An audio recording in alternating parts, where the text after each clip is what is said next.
Hey, I am Otodojo, and I'm going to show you how to make this sort of matrix cube cityscape type visual with some minor audio reactivity. And this has a couple settings, so this is a more calm setting. And if you want a more flashing setting, so if you're sensitive to flashing, please look away now. And change this. So it's a more interesting electric type motion. Alright, now I'm going to change it back.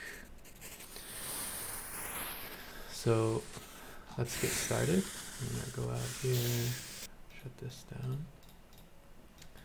If you haven't already, just split your screen like this, and change this into a geometry viewer.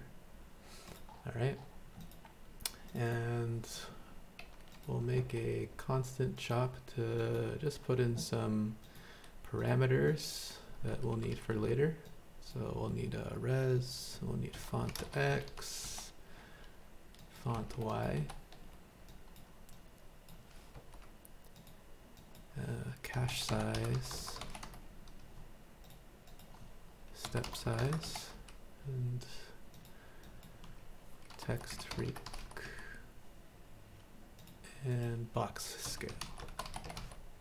So essentially what we want to do is use a box to instance many other boxes, and we'll just apply a texture onto each face of the box. And the interesting part is getting this all to be seemingly random. So to start off, we'll just create the start of our structure, which is a box, and the scale of this is going to be 0.5, and just to fill in the rest for later, this is going to be 100, 35, cache size is 100, 4, 0.38, and res is 1080. Okay, so let's add the box scale to our initial box and add a geometry so we can render it. Excellent. Now we can start instancing, and the source of our instancing is going to be another box with use divisions enabled. And for the divisions, we're going to grab the font X and divide it by 5. So 20 divisions per X, Y, and Z. And the scale is going to be the box scale times 20 to give us 10. Now, each one of these cells within the box SOP are eventually going to give us 4 letters each, and the ways in which they're animated is going to correspond to the coordinates of each cell. So we're going to want some randomization there, and we're going to add a sort SOP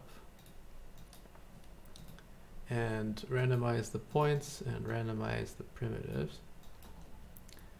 Then we're going to add a null here and add a soft chop, add a pattern chop, change it to a random type, and merge it with the original. And within the pattern, you're going to change the channel name to W, and this is going to be used to instance the textures on the different cells. So now merge these together, and we'll add a null here. Call this instancer. Now within the geo, you're going to drag in instancer over here and translate x tx, translate y ty, translate z tz, home it, and now we have a bigger box made of many smaller boxes. Let's add a text top, and just to see what it looks like, let's add a null here and a material fong, and we're gonna drag this material here, and let's call this null texture, drag it to the color map. And if we zoom in on each cell, we see there's some problems here. It's sort of truncated. So we're going to go to our box 1 and go to texture coordinates face outside. Now they're all correct. And if we just have one letter here, it'll be sort of small. So what we're going to want to do is just turn off the font ratio, drag font size X here and font size Y here. And we also want the resolution of the text top to be font size X. Now it's all filled. And what we're going to want to do now is create an array of letters that are changing. And so if we had texture 3D, this will fill it up over time, and we'll increase the cache size a bit to 100, and the step size is to 4. And so if I change the letters here to, S, M, it'll slowly change over time. Right now it's not being instanced because we haven't actually instructed our geo to take the texture instances. So go to the geo, the second instance page, in texture coordinate. Now we're going to use that random instance coordinate W. And if I change the letters here to S, it will slowly populate to S, M, slowly populate to M on each side, etc. Okay, and so now I want this letter to change according to some value. So I'm going to add a LFO and add a ramp, LFO. Change the offset to 1 and the amplitude to 10. And let's now add a null here and add a chop execute dat. Within here we're going to do a little Python. So import random, import string. And within the define on volume change, we're going to say we want this text value in here, text, so op text 1, text 1 dot par dot text is equal to some random letter. And now we have to define the random letter. So we say random letter is equal to random.choice. This is where the function comes in, string.ascii underscore letters and parentheses. And now we'll have changing letters. Okay, this is going much too fast, so we're going to add a math after the LFO and change the integer to ceiling. So now it'll change more slowly, more reasonable, and it'll take a little bit of time to catch up with the rest of the texture 3D. But this isn't the type of text that we want. Oh, right, we have to change our frequency. So we'll drag this text frequency to the LFO. Now it'll change much slower. Okay, so within the font of the text 1, we're going to add the font file that's in the description. So go to install this font, and now we have some katakana mixed with other letters. You know, if you want to get really into it, you can sort of define your own font set. And yeah, that's pretty much it for the matrix component. Now we want to color it, so let's add a ramp top. And for the y dimension, we're going to have 1. For the x dimension, we need to match the instances over here. So from the instancer, you're going to add an info chop. And let's view this. Drag the length into the x resolution. And we're going to drag this ramp 1 into color OP of the geo. Select RGB, and now let's change the colors to the. We'll just add a keyframe over here and select green, and maybe one more, make it black to kind of match the matrix. And you can play around with this. We want to animate this, so apps time .seconds divided by 25 is okay. And we can reduce this period to 0.11. Change the type to circular. Okay. So now we have the animation, right? The matrix is there, but we can't see inside. So go to the phone, go to common, turn on blend transparency. And I chose maximum blend operation. You can play around with this. There's no right answer, just different ones. And now go to RGB, and to reduce the need for a light, we're going to change the constant here to white. Now we can see letters when they're revealed to us. Cool. All right, so let's render this. Add a render top. And change the resolution of the render top to what we selected, 1080 by 1080. And we need a camera, so add a camera comp. Now we can switch this pane to a top viewer. And let's enable this top. Let's add a null here, background, BG, enable this one. And now we can, you know, let's look around a bit. This is okay. Let's add a RGB key to give a black background. It's better. Yeah, this is okay, but a little bit chaotic. And this is coming from the ramp animation.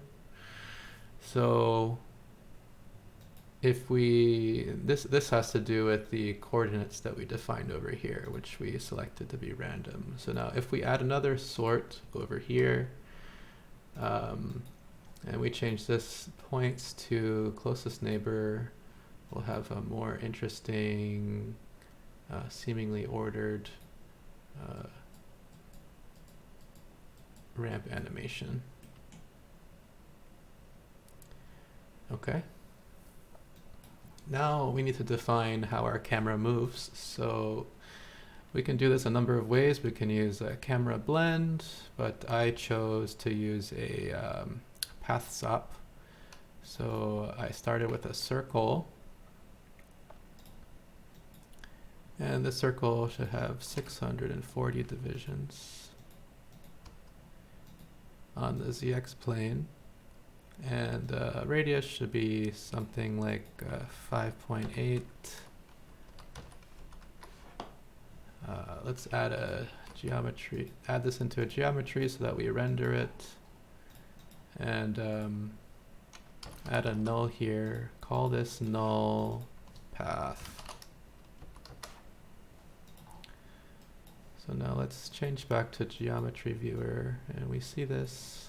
We have to change the circle to open arc. Now we have our path.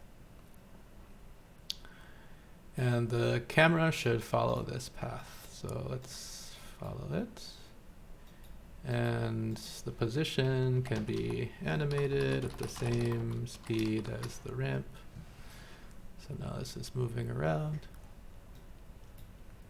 And if we look at the top viewer now, we'll see it's just a rotating cube. It's okay. So we want to add some sort of dynamics to the circle. We'll add a twist. And we'll change the roll off to something like 1.9. And let's reset all these parameters for the camera. And we'll add some new ones. So this is going to be 670. And this other rotates. Let's see, this is 2, I believe. And this is 1. Maybe 10. Something like that. That's kind of what I had before. Alright, maybe look up a bit or look down. You can play around with this more. Alright. And now what we want to do is maybe make this look a little bit more interesting. So we'll open our palette and go to image filters, drag in a bloom. And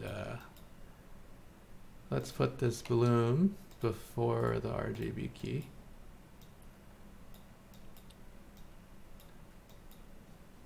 Alright, and we're going to reduce the threshold a bit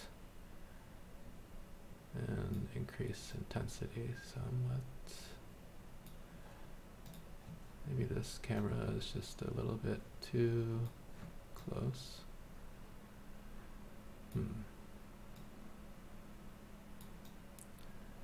Can mess around with it more.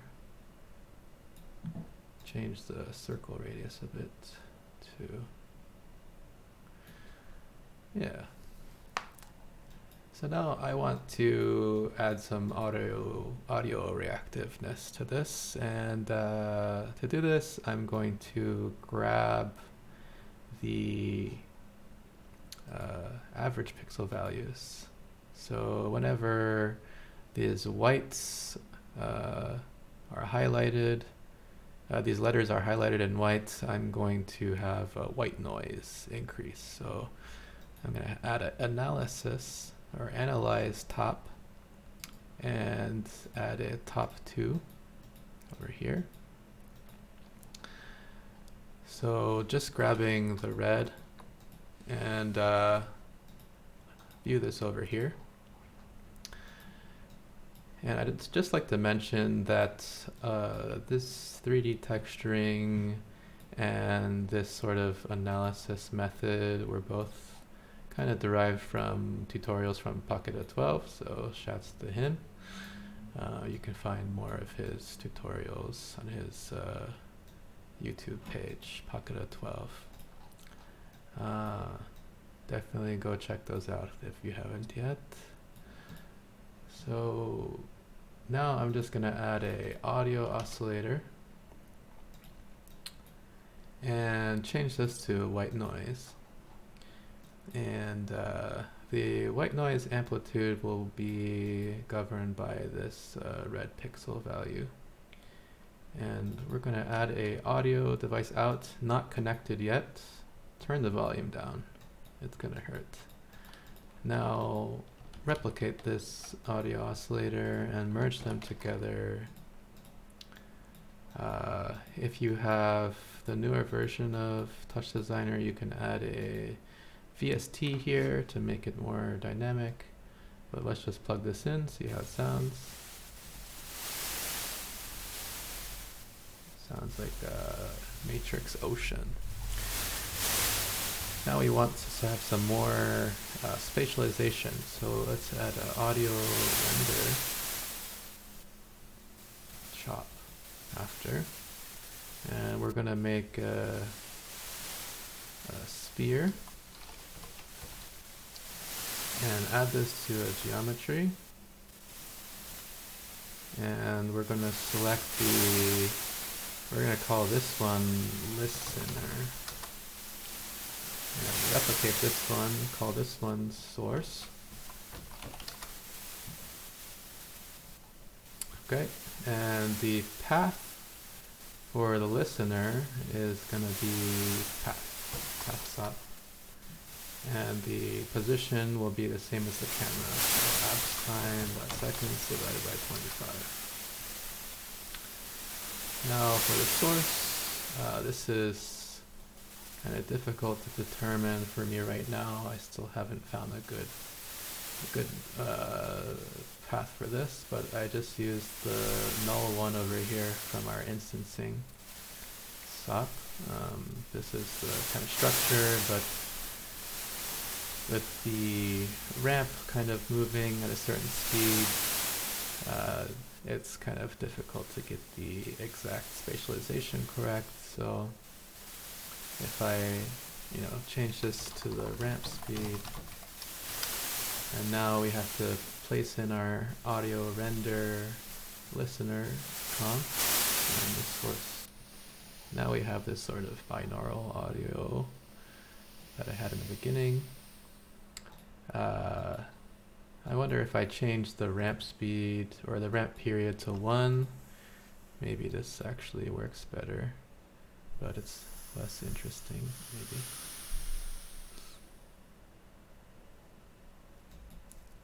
But this is my tutorial. If you liked it, please hit the subscribe and like buttons. If you want to support me more, you can check out my Patreon. I'm going to be putting up more tutorials, not just of TouchDesigner, but also of Ableton, and have some exclusive tracks uploaded there as well for my Patreon subscribers. And of course some tutorials once I get around to more of them. But my pizza's ready, so until next time, thank you.